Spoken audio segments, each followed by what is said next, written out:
Et lorsque les petits oiseaux s'en vont, les vieux châtaigniers chez nous en Périgord sont creux. Lorsque les petits oiseaux s'en vont, les abeilles arrivent, elles squattent le tronc d'arbre, elles baptisent en n'importe quel sens à l'intérieur. Et pour récupérer le miel, on avait recours à un couteau, on allait chercher, on allait piocher dans le tronc d'arbre ce gâteau de miel, et ensuite il était écrasé, il était mis à égoutter dans un chiffon. Mais comme je vous l'ai dit tout à l'heure, aujourd'hui chez nous en Périgord, plus d'apiculture à l'aide de gournats, plus d'apiculture à l'aide de ranques de châtaigniers. Voilà. Et dans certains pays du monde, encore actuellement, on se sert des matériaux locaux, c'est-à-dire que vous allez au Yémen, vous allez dans des pays d'Afrique très reculés, on fait de l'apiculture à l'aide de matériaux, c'est-à-dire on prend de la terre, on fait des boudins de terre creux à l'intérieur, et les abeilles bâtissent dedans, et pour récupérer le miel aussi bien chez nous, autrefois qu'aujourd'hui dans certains pays, eh bien, on arrivait à asphyxier les abeilles. Voilà, on asphyxiait les abeilles pour leur prendre leur miel. Aujourd'hui, il est formellement interdit de tuer les abeilles. Nous faisons le contraire de ce que l'on faisait autrefois. Aujourd'hui, on sélectionne les reines d'abeilles, comme on sélectionne les vaches, les poules ou les canards, et c'est la même chose. Et nous avons une spécialité, nous, à la bachellerie. Nous sélectionnons les reines d'abeilles comme on sélectionne les vaches, les poules ou les canards, c'est notre spécialité. Voilà. C'est très très simple, il s'agit de... Je vous invite à venir faire une petite visite à la bachellerie, notamment cet après-midi où nous allons extraire le miel à partir de 15h, et puis vous pourrez voir le cheminement du miel du début jusqu'à la fin. Alors les problèmes que nous rencontrons nous actuellement, il s'agit beaucoup de... Lorsque j'entends dire les abeilles meurent, elles sont malades. Je ne suis pas tout à fait d'accord, parce que je reçois beaucoup de visiteurs, c'est la question qui revient à chaque fois. Les abeilles sont malades, elles meurent. Alors, les abeilles, c'est exactement comme l'être humain. Trois choses. Bon, nous sommes malades. Nous sommes malades, on a une grippe, on a une crise de foie, bon, nous sommes malades, les abeilles, bon, elles sont malades également. Deuxièmement, nous avons des parasites, nous pouvons avoir des poux, nous pouvons avoir des tiques. Moi, il m'arrive d'avoir des tiques quand je rentre dans mes ruchers. Bon, c'est un parasite, les abeilles ont également des parasites, on sait faire. Lorsqu'elles sont malades, on sait faire. Mais lorsque nous buvons de l'acide, par exemple, ou de l'acide ou de l'eau de javel, on n'est pas malade, on n'a pas de parasites, seulement nous nous sommes intoxiqués, on s'est suicidé, si vous voulez mieux. Et bien les abeilles, actuellement, c'est la même chose. Les abeilles, si elles ne meurent pas de maladie, elles ne meurent pas de parasites, mais elles meurent parce que nous tous, notre société, on les empoisonne. On leur fait manger des produits qu'on retrouve dans la nature, on leur fait manger des produits qui les assassinent, qui les tuent. Donc, ce n'est pas une maladie, pas une parasitose, c'est que nous les tuons, on les intoxique. Voilà. Et ensuite, les intoxicants, eh bien, nous arrivons derrière. J'aime bien le terme l'abeille sentinelle de l'environnement. Pourquoi sentinelle? Tout simplement, lorsqu'il se passe quelque chose dans la nature, les abeilles sont les premières. Ce sont les premières à en pâtir. Et lorsque nous, apiculteurs, nous constatons que les abeilles meurent à l'entrée de la ruche, elles nous avertissent en nous disant attention, il y a quelque chose qui ne va pas. Et c'est à nous, êtres humains, de dénoncer justement ce qui ne va pas dans les ruches. Et vous savez, c'est très très compliqué d'expliquer que tel ou tel produit tue nos abeilles, parce que les produits utilisés sont des neurotoxiques. Neurotoxique, ça vient, vous savez ce que ça veut dire? Ça vient des nerfs. Hein. Neurotoxique, c'est-à-dire que ça leur permet, lorsqu'elles mangent un produit toxique dans la fleur, qui ont été mis sur les graines, ça agit sur le système nerveux des abeilles et ça les détruit. Et bien souvent, ensuite, nous consommons ces produits sans se l'imaginer. Voilà, c'est un problème que nous avons, nous nous battons pour essayer de lutter, d'essayer de faire comprendre aux autorités compétentes que les produits que nous utilisons dans l'agriculture, c'est un produit qui est extrêmement mauvais pour les abeilles et également pour nous. Un autre problème que nous rencontrons, vous en avez sûrement entendu parler sur toutes les chaînes de télévision, c'est le frelon asiatique. Qu'est-ce que le frelon asiatique? Mais c'est un insecte qui est arrivé, ça fait 5-6 ans, par le Lot-et-Garonne, et nous pensons également par le port de Bordeaux. C'est un insecte qui est arrivé dans des poteries, dans les containers. Et normalement, cet insecte ne devait pas se développer chez nous, il n'était pas adapté. Il ne pouvait fait pas. C'est une espèce invasive. Vous savez que les espèces invasives, ce sont des espèces qui sont à l'extérieur, qui arrivent chez nous, qui sont étrangères à notre région, qui arrivent et qui s'installent et qui s'acclimatent. Et là, le frelon asiatique, ici, est arrivé puis il s'est acclimaté à notre région. Alors comment ça se passe, ce frelon asiatique? Eh bien, c'est un frelon qui a besoin de protéines et de matières sucrées pour vivre. Alors ce frelon, les protéines, il va les trouver dans les insectes pollinisateurs.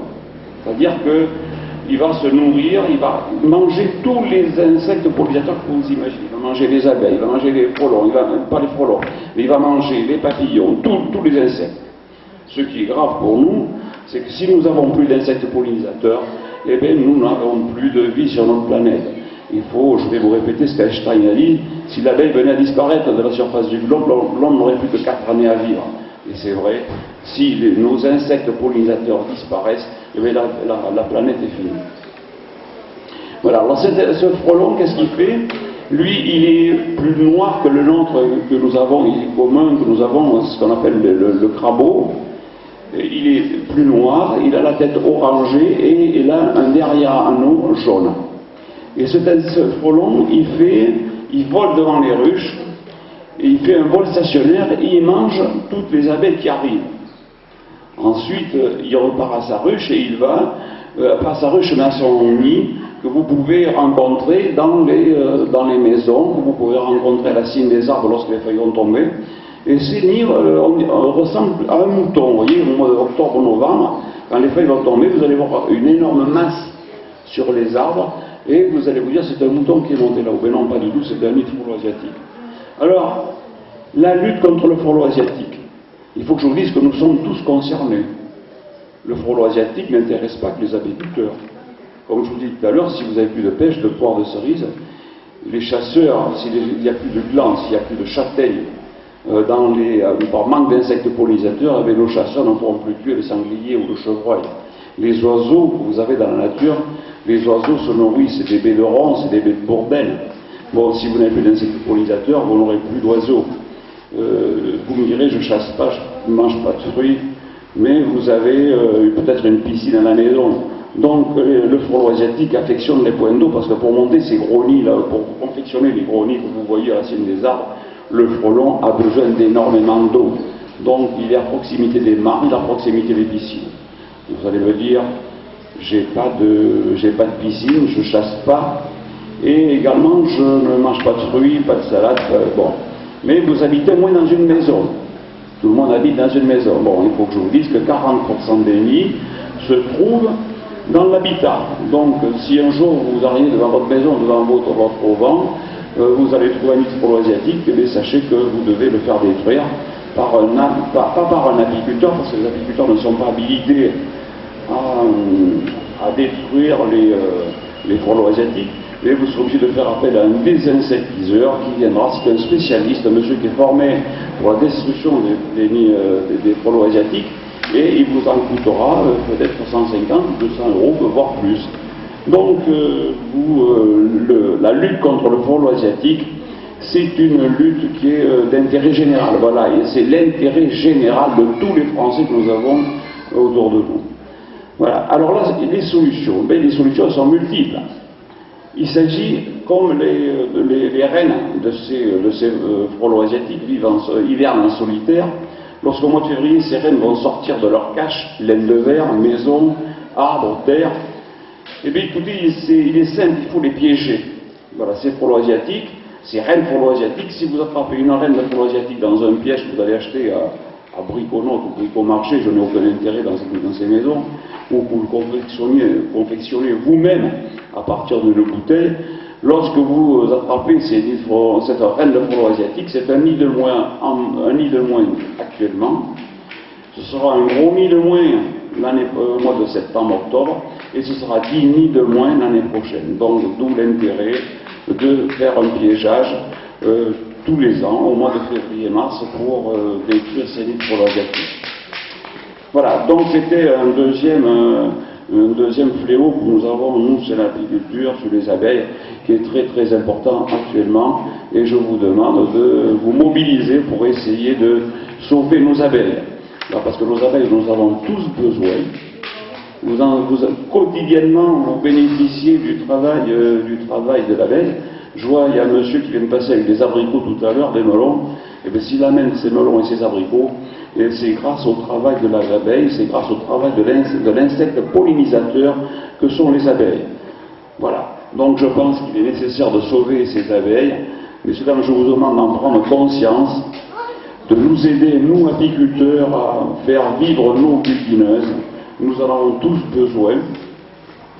Et si vous le voulez bien, je vous donne rendez-vous à la bachellerie pour l'extraction du miel cet après-midi, tous les mardis et jeudis de juillet et août. Je vous remercie de m'avoir écouté, à moins que vous ayez des questions à me poser concernant l'abeille. Voilà, je vois qu'un doigt se lève.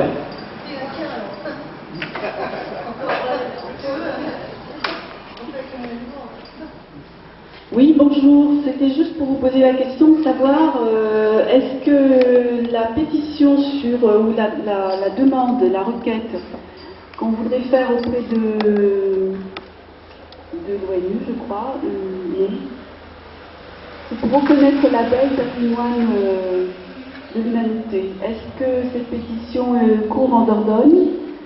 Je sais qu'elle a commencé en Haute-Vienne. Êtes-vous prêt à ce que cette pétition se signe dès maintenant? Eh bien, écoutez, ça fait très très longtemps que j'en ai entendu parler, que le public souhaitait que l'abeille soit placée parmi le patrimoine national. Mais je ne sais pas, à l'heure actuelle, je ne sais pas si cette pétition circule en Dordogne.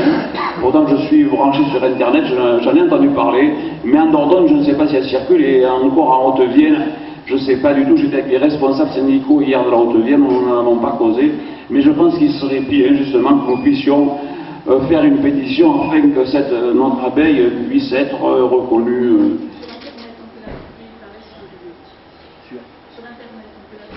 Donc vous me dites sur Internet, on pourra trouver. Écoutez, en arrivant à la maison, je chercherai voir si cette pétition y est. De toute façon, il en a déjà été question depuis très très longtemps, mais si elle circule, je vous demande de la signer. C'est de notre intérêt général et c'est l'intérêt à nous tous. Voilà. D'autres questions, messieurs, dames?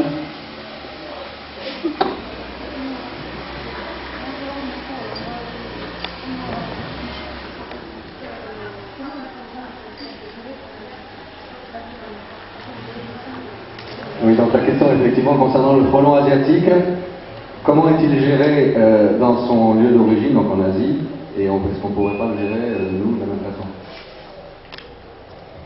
Oui, alors le frelon asiatique, chez nous, il n'y a pas de... on ne cultive pas le frelon asiatique, mais dans certains pays du monde, notamment en Asie, ils recherchent les frelons asiatiques pour manger les larves justement de frelons asiatiques parce qu'elles sont énormes. Et ces larves sont remplies de protéines. Donc eux, ils les mangent également grillés. Donc là-bas, en Asie, ils les recherchent pour les manger. Chez nous, on les recherche pour les détruire. Voilà, c'est totalement différent. Mais il faut que je vous dise que le frelon n'est pas classé nuisible chez nous en France, parce que s'il était classé nuisible, on serait obligé de le détruire. On le détruirait, mais ça coûterait très très cher. Donc on préfère pas le classer nuisible. Voilà.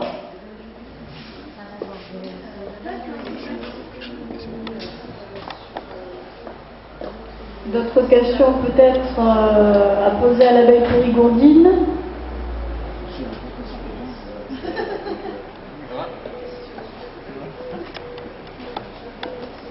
Oui, je voudrais vous demander comment est-ce qu'on arrive à lutter de façon efficace contre le fruit ou le gaucho que notre ministre de l'Agriculture a autorisé encore cette année. À la réunion de Agenda 21, la directrice de la Chambre d'agriculture nous a confirmé une chose,